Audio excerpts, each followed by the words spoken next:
उत्तराखंड के खटीमा में बड़ा बवाल। युवक की हत्या से गुस्साए लोगों ने मचाया हंगामा, दुकानों में आग लगाई। तनाव को देखते हुए खटीमा में प्रशासन ने धारा 163 लागू की। बड़ी संख्या में पुलिस बल की तैनाती।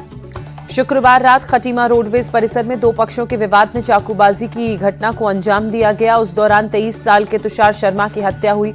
दो युवक गंभीर रूप से घायल हुए। आरोपी को पकड़ने के लिए पुलिस छापेमारी कर रही है। प्रशासन ने आरोपी के पिता की चाय की दुकान पर बुलडोजर की कार्रवाई की। एसआईआर के खिलाफ आज दिल्ली के रामलीला मैदान में कांग्रेस की रैली। राहुल गांधी, प्रियंका गांधी, मल्लिकार्जुन खड़गे होंगे शामिल। रैली में मतदाता सूची में गड़बड़ी, वोट चोरी और एसआईआर के मुद्दे को उठाएगी कांग्रेस। रैली में सीनियर कांग्रेस नेता सोनिया गांधी भी हो सकती हैं शामिल। कांग्रेस की रामलीला मैदान में होने वाली रैली पर गिरिराज सिंह ने कहा, कांग्रेस ने 70 साल तक वोट चोरी की। गिरिराज सिंह ने निशाना साधते हुए कहा, जो खुद चोर है वे सोचते हैं कि बाकी सब भी चोर हैं। रैली को लेकर कांग्रेस नेता केसी वेणुगोपाल ने कहा, चुनाव आयोग ने सभी शिकायतों को नजरअंदाज किया। आयोग हमारी आलोचना कर रहा है। छत्तीसगढ़ के पूर्व सीएम भूपेश बघेल ने कहा, कांग्रेस ने एक निर्णायक लड़ाई की ओर कदम बढ़ाया है। रैली में बड़ी संख्या में लोग आएंगे। कांग्रेस की रामलीला मैदान में होने वाली वोट चोर गद्दी छोड़ रैली पर कांग्रेस सांसद प्रमोद तिवारी ने कहा, ये सिर्फ कांग्रेस का नहीं बल्कि पूरे देश का मूड है। प्रमोद तिवारी का बयान, बोले, मैं जनता में बहुत उत्साह देख रहा हूं। ये रैली लोकतंत्र बचाने के लिए हो रही है। कांग्रेस की रैली को लेकर बीजेपी नेता वीरेंद्र सचदेवा का निशाना, कहा, यह संसद में गृहमंत्री के जवाबों का सामना नहीं कर पाए थे। कांग्रेस के नेता राहुल गांधी को भागना पड़ा था। बंगाल में एसआईआर के तहत वोटर लिस्ट से 58 लाख नाम हटे। ममता की भवानीपुर सीट में 44,000 नाम डिलीट किए गए। साउथ 24 परगना से 8 लाख नाम कटे। अर्जेंटीना के फुटबॉलर मेसी का आज मुंबई में प्रोग्राम। सचिन तेंदुलकर और सुनील छेत्री से करेंगे मुलाकात। चैरिटी शो में भी होंगे शामिल। मुंबई के बांद्रा वर्ली सी लिंक को फुटबॉलर लियोनेल मेसी के स्वागत के लिए सजाया गया। शानदार लाइटिंग्स भी की गई। हैदराबाद में अर्जेंटीना के फुटबॉलर लियोनेल मेसी ने सीएम रेवंत रेड्डी के साथ खेला फुटबॉल का फ्रेंडली मैच देखने के लिए दूर दूर से पहुंचे दर्शक। मेसी ने स्टेडियम में आए दर्शकों का अभिवादन स्वीकार किया। राहुल गांधी भी मेसी और रेवंत रेड्डी के साथ मौजूद रहे। कोलकाता में स्टार फुटबॉलर लियोनेल मेसी के फैंस का हंगामा। मेसी के जल्दी चले जाने पर भड़के फैंस ने सॉल्ट लेक स्टेडियम में बोतलें फेंकी। नाराज फैंस ने स्टेडियम में तोड़फोड़ की, खराब प्रबंधन का आरोप लगाया। फैंस के मुताबिक स्टेडियम में सिर्फ 10 मिनट ही रुके मेसी। कोलकाता में लियोनेल मेसी के होटल के बाहर फैंस का जमावड़ा। पुलिस ने हल्के बल का इस्तेमाल किया, भीड़ को हटाया। कोलकाता में लियोनेल मेसी से शाहरुख खान की मुलाकात। छोटे बेटे अब्राम को भी अपने चहेते फुटबॉलर से मिलवाया, साथ में तस्वीरें भी खिंचवाई। ऑल इंडिया फुटबॉल फेडरेशन ने घटना से झाड़ा पल्ला, कहा, हमारी अनुमति के बिना इसे आयोजित किया गया था। निजी कंपनी ने नहीं संभाला दायित्व। हंगामे के बाद एक्शन में आई कोलकाता पुलिस। कार्यक्रम के मुख्य आयोजक सद्रु दत्ता को गिरफ्तार किया। अव्यवस्था को लेकर पूछताछ जारी। मुख्यमंत्री ममता बनर्जी ने अव्यवस्था के लिए माफी मांगी। तोड़फोड़ की घटना को दुर्भाग्यपूर्ण बताया। रिटायर्ड जज की अध्यक्षता में जांच कमेटी का गठन। घटना पर बंगाल के खेल मंत्री अरूप बिस्वास ने चुप्पी साधी, कहा, जांच से पहले मामले पर कमेंट करना गलत। ममता सरकार की लापरवाही की वजह से हंगामा हुआ। केंद्रीय मंत्री रामदास अठावले ने साधा निशाना। कार्यक्रम में अव्यवस्था पर सियासत। बीजेपी नेता सुकांता मजुमदार ने कहा, पूरे कार्यक्रम को तृणमूल ने किया। टिकटों की बिक्री में भी भ्रष्टाचार हुआ। बीजेपी प्रदेश अध्यक्ष सामिक भट्टाचार्य भी भड़के, कहा, प्रोग्राम के नाम पर टीएमसी ने संगठित घोटाले को अंजाम दिया। मेसी के कार्यक्रम में अव्यवस्था पर बीजेपी ने सवाल खड़े किए। सुधांशु त्रिवेदी ने कहा, ममता राज में बंगाल में लॉ एंड ऑर्डर फेल हो गया। कोलकाता की घटना से देश शर्मसार है। सुधांशु त्रिवेदी ने कहा, आखिर बंगाल में ही क्यों होती है इस तरह की घटनाएं। कोलकाता में इंडी गठबंधन के राज्यों का चरित्र दिखा। सपा के आरोपों पर बीजेपी नेता साध्वी निरंजन ज्योति का पलटवार, कहा, विपक्ष पहले ये साफ करे कि वो घुसपैठियों के साथ है या देश की जनता के। समाजवादी पार्टी के नेता शिवपाल यादव का बीजेपी पर हमला, कहा, बीजेपी के सत्ता में आने पर बड़ा भ्रष्टाचार, ये जनता नहीं पूंजीपतियों की सरकार। एसआईआर के विरोध को लेकर विपक्ष पर बरसे बीजेपी नेता रविशंकर प्रसाद ने कहा, कांग्रेस जीते तो चुनाव आयोग सही और हारे तो गड़बड़। जनता के बीच कांग्रेस ने साख खोई। केरल निकाय चुनाव में लेफ्ट डेमोक्रेटिक फ्रंट को बड़ा झटका। तिरुवनंतपुरम नगर निगम में बीजेपी की ऐतिहासिक जीत। एलडीएफ का 4 दशक पुराना किला ढहा। बीजेपी की ऐतिहासिक जीत से प्रधानमंत्री मोदी गदगद। सोशल मीडिया पोस्ट में लिखा, केरल के लोग यूडीएफ और एलडीएफ से तंग। एनडीए सुशासन का एकमात्र विकल्प। कर्नाटक में सीएम फेस पर सियासत जारी। बेंगलुरु में कांग्रेस नेताओं ने डीके शिव कुमार को सीएम बनाने की मांग की। केंद्रीय राज्य मंत्री पंकज चौधरी ने यूपी बीजेपी अध्यक्ष के चुनाव के लिए नामांकन किया। सीएम योगी और दोनों डिप्टी सीएम समेत 8 बड़े नेता प्रस्तावक बने। पंकज चौधरी का निर्विरोध चुना जाना तय। आज औपचारिक मोहर। केंद्रीय मंत्री पीयूष गोयल पंकज चौधरी के नाम का करेंगे ऐलान।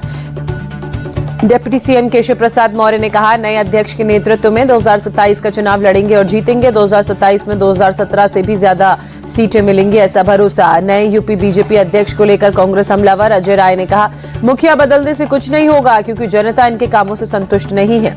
जहरीले कफ सिरप मामले में अजय राय का योगी सरकार पर निशाना। कहा, कमेटी बनाकर खाना पूर्ति हुई, कफ सिरप तस्करों के साथ खड़ी है सरकार। बिहार के डिप्टी सीएम सम्राट चौधरी का बड़ा ऐलान। कहा, चारा घोटाले के आरोपियों की संपत्ति जब्त और नीतीश शासन में पहले भी हुआ था, आगे भी होगा।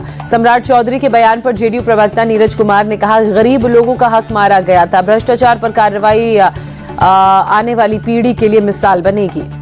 बस्तर ओलंपिक के समापन समारोह में शामिल हुए गृह मंत्री अमित शाह। कहा, बस्तर और पूरा हिंदुस्तान नक्सल मुक्त होगा।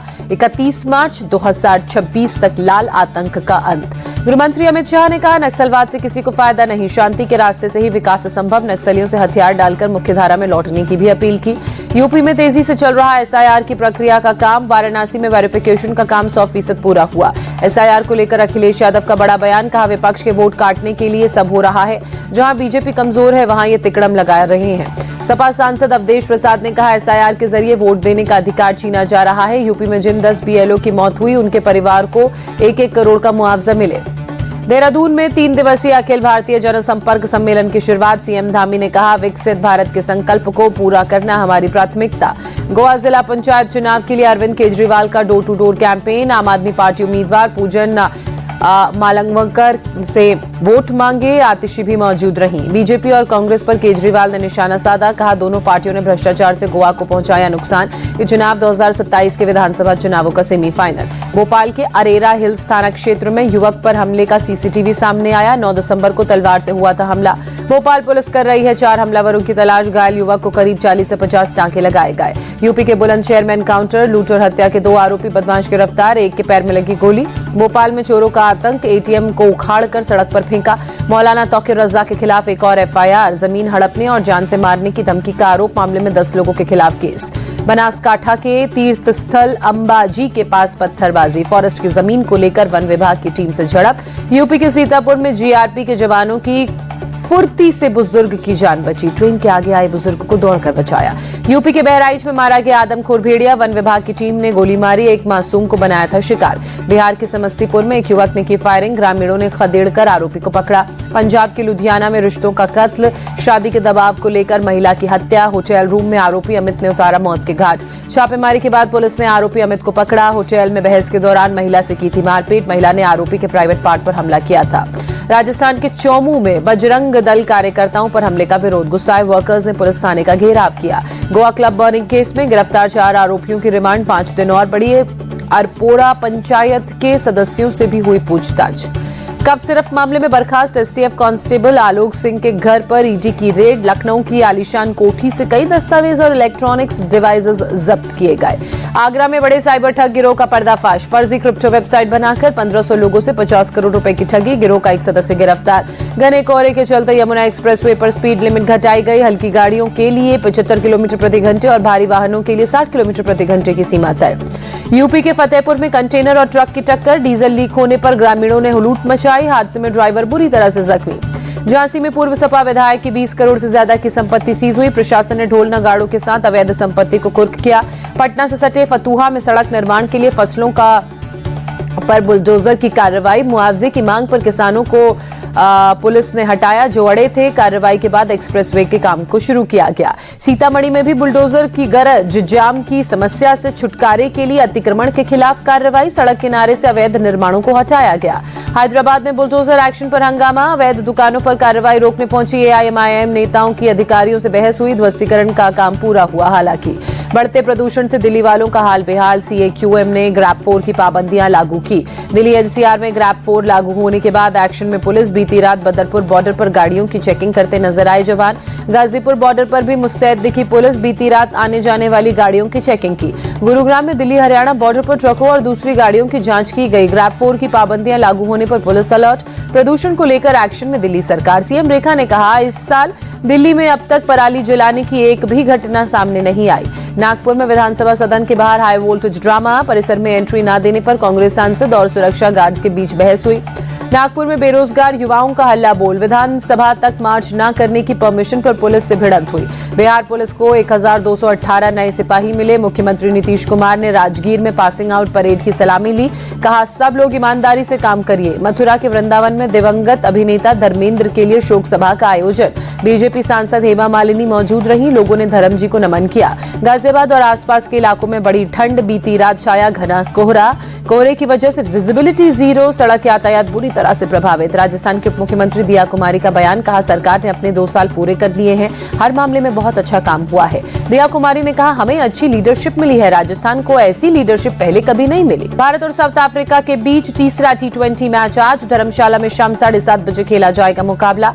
5 मैचों की सीरीज में दोनों टीम 1-1 से बराबरी पर। तीसरा T20 मैच जीत दोनों टीमें लीड लेने की करेंगी कोशिश। धर्मशाला में टीम इंडिया को 4 T20 मैचों में 2 में मिली है जीत, 1 में हार, 1 मैच का नहीं निकला नतीजा। धर्मशाला में 3 साल बाद खेला जा रहा है T20 इंटरनेशनल मैच। धर्मशाला में टीम इंडिया ने जमकर प्रैक्टिस की, नेट्स में खिलाड़ियों ने जमकर पसीना बहाया। हार्दिक पांड्या, शुभमन गिल, अभिषेक शर्मा प्रैक्टिस में शामिल हुए। तिलक वर्मा ने लगाए लंबे लंबे शॉट्स। साउथ अफ्रीका की टीम ने भी प्रैक्टिस सेशन में हिस्सा लिया। कप्तान एडन मार्करम बैटिंग कोच के साथ नजर आए। कप्तान और बैटिंग कोच ने मैच के लिए रणनीति बनाई। टीम इंडिया के बल्लेबाज तिलक वर्मा का मैच से पहले बयान, कहा किसी भी कंडीशन में खेलने को तैयार, मानसिक तौर पर हर चैलेंज के लिए रेडी। धर्मशाला की पिच पर तिलक वर्मा का बयान, कहा पिच से बल्लेबाजों को मदद मिलेगी, हाई स्कोरिंग मैच होने की जताई उम्मीद, मैच में ओस फैक्टर होगा चैलेंजिंग।